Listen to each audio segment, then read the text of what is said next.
દીકરી વિશ્વા મહેતા એ પહેલા ધોરણમાં ભણે છે અને એને પણ આ દીકરી શિવાનીની જેમ એને જે હનુમાન ચાલીસા કરી અને ગીતાનો અધ્યાય કરવો છે એને આપણે ચાન્સ આપીએ। जो हुआ अच्छा हुआ, जो हो रहा है वो भी अच्छा ही हो रहा है, जो होगा वो भी अच्छा ही होगा।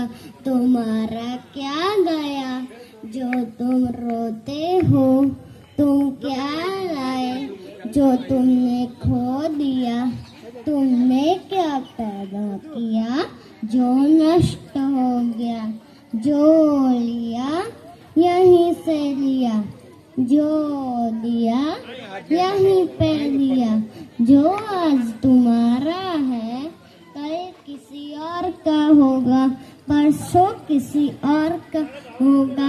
परिवर्तन ही संसार का नियम है। Thank you. દીકરી માટે જોરદાર તાલીઓ। એને પણ પરફોર્મન્સ સરસ કર્યું।